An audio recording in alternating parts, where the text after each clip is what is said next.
Saudara, seperti apa sepak terjang dan pola rekrutmen sel baru tersangka bom panci di Bekasi, Jawa Barat? Kami mengulas hal ini bersama Kepala Bagian Mitra Biro Penerangan Masyarakat di Humas Polri, Kombes Pol Awi Setiono. Selamat petang, Pak Awi. Pak Awi, saya bacakan dulu pernyataan yang terkait dengan bom panci ini, bahwa bom bunuh diri seberat 3 kg akan diledakkan di lingkungan Istana Negara Jakarta. Bom akan diledakkan saat serah terima jaga pasukan pengamanan Presiden.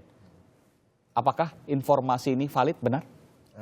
Masih perlu diverifikasi ya, karena memang masih perlu diverifikasi. Ya, karena memang para tersangka ini juga belum sepenuhnya bisa menyampaikan detail, karena memang tidak gampang untuk mengungkap kasus ini, apalagi ya itu tadi, mereka ini sudah siap mati, jadi perkataannya pun juga sulit kita ya. Tapi ini informasi yang disampaikan atau tersebar di berbagai grup WhatsApp. Ya, kami memang monitor itu juga, kami juga monitor. Tapi belum bisa dipastikan kebenarannya. Betul, tentu kita bersabar, nanti kita masih punya waktu 7 kali 24 jam untuk memeriksa mereka sampai dengan nanti proses penyidikan berlanjut ya. Termasuk pernyataan dari para tersangka ini belum mengarah ke pernyataan yang tadi saya sebutkan akan diledakkan di Istana Negara? Ya, betul. Memang sementara memang yang keluar ada objek vital nasional ya.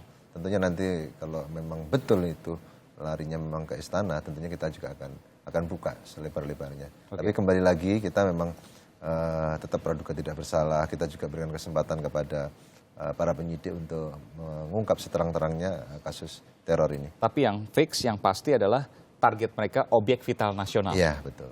Ada banyak ya, bisa istana, betul, bisa yang lainnya. Saya ingin tanya juga, informasi yang disampaikan oleh Pak Awi juga tadi, pengantin atau pembawa bom bunuh dirinya perempuan. Iya. Sepengetahuan saya, catatan yang saya buka, belum pernah ada aksi teror di Indonesia yang dilakukan atau pengantinnya dari kalangan kaum perempuan, betul? Iya, betul. Ini yang pertama kali? Iya, betul. Apa artinya ini, Pak Awi? Ya, memang sudah ada kemajuan ya, dalam artian bahwasanya kaum perempuan pun juga siap untuk menjadi pengantin, untuk melakukan amalia. Dan ini kan terkait dengan keyakinan ya, dan memang ini kelompok mereka yang sudah mereka rekrut sedemikian rupa, dan apapun di brainstorm, brainwash-nya itu ya berjalan, sehingga mereka seakan-akan dari surat yang kami baca pun menyatakan bahwa saya sudah siap untuk meninggal dunia, untuk mati jihad. Perempuan ini, Dian Yulinovi. Iya. Ini hal yang pertama terjadi terkait dengan aksi teror aksi rencana teror yang terjadi. Bersyukur kemudian pihak Polri bisa menggagalkan itu. Iya. Artinya ada peningkatan eskalasi teror, karena kenapa saya katakan seperti itu? Bahwa sekarang yang dicurigai bukan hanya laki-laki yang membawa ransel, tapi juga perempuan. Bisa terjadi hal demikian?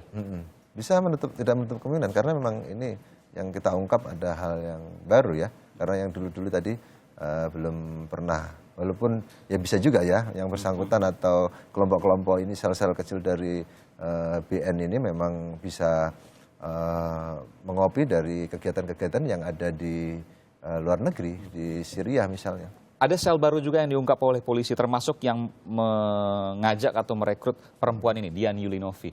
Sel baru ini baru ditemukan yang sebelumnya tidak terkait apa-apa orang-orangnya, atau memang sebelumnya sudah dicurigai?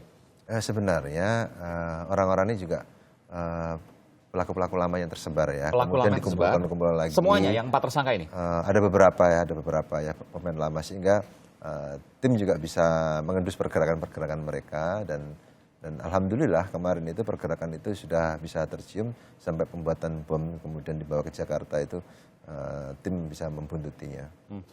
Sel-sel baru ini tentu bukan hanya satu, ada beberapa lagi yang dicurigai oleh polisi.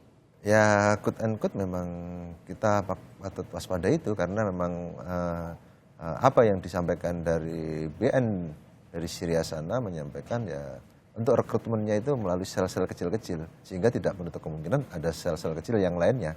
Nah, ini yang patut kita menjadi kewaspadaan bersama ya, pada kesempatan yang baik ini tentunya kami juga menghimbau kepada masyarakat sekecil-kecilnya informasi apapun di sekitar lingkungan kita ya, sampaikan ke polisi, jangan sampai lagi nanti kita bilang kecolongan lagi. Ada 3 hal yang saya catat dari rencana kegagalan mereka untuk meledakkan bom itu. Yang pertama adalah bahwa dilakukan oleh perempuan. Ya. Yang kedua objek vital nasional, tadi Ya. Pak Awi mengatakan mungkin saja Ya, Istana betul. Merdeka, mungkin saja tempat Betul, lain. betul. Dan yang ketiga, bom berdaya ledak tinggi. Kita tahu bahwa setelah tewasnya Dr. Azhari dan Nurdin M. Top, yang diakui memang mereka adalah pembuat bom yang hebat, yang bisa berdaya ledak tinggi. Setelah tewasnya Dr. Azhari, maka bom-bom yang meledak ada di Indonesia berdaya ledak rendah. Nah, baru kali ini kemudian diklaim ada bom berdaya ledak tinggi. Artinya mereka bangkit kembali, kemampuan membuat bom itu. Ya, kalau kemampuan memang dari penuturan sementara para tersangka dan hasil investigasi tim di lapangan dari tim Densus, memang mereka memang di-guide langsung dari Digait langsung dari Syria sana Dari melalui Suriah? ya betul, melalui Bahru Naim. melalui aplikasi Telegram. Oke. Kemudian Apa itu aplikasi Telegram? ya Telegram. Kemudian ya Telegram seperti WA begitu. Oke, itu yang dilakukan dari Bahru Naim kepada pengikutnya di sini. Iya, betul. Mereka komunikasi itu. Termasuk pembelajaran soal bagaimana membuat dan lain sebagainya. Betul, betul. Sehingga mereka memang ada banyak ini kan. Ada beberapa tersangka yang memang ikut membantu membuat ya, merakit ya.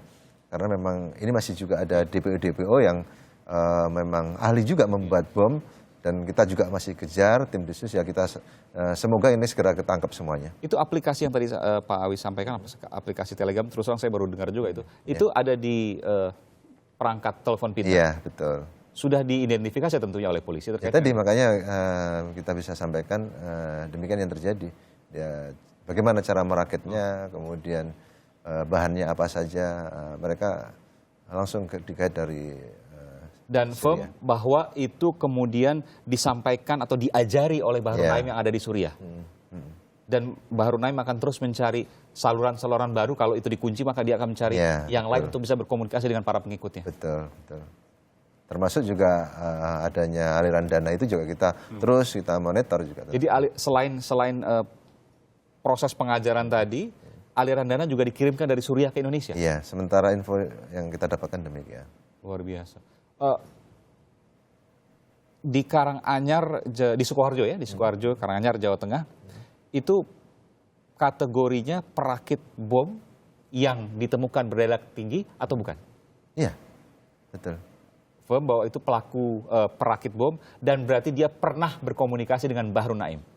Dan itu kan hasil olah TKP langsung dari Puslapor Mabes Polri dan Gegana, Korbrimop Mabes Polri, menyatakan bahwasanya dari analisa bahan-bahan yang ditemukan di TKP memang ini bom high explosive ya. Kalau kita perkirakan kecepatannya di atas 4.000 per second. Iya. Kecepatan daya ledaknya ya.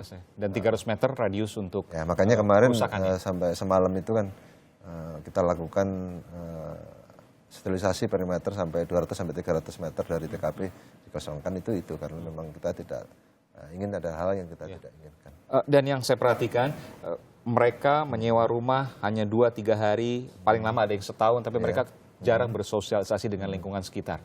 Apa yang bisa dipelajari dari sini sehingga pemirsa dimanapun berada bisa mempelajari ketika ada hal yang mencurigakan di lingkungan rumahnya?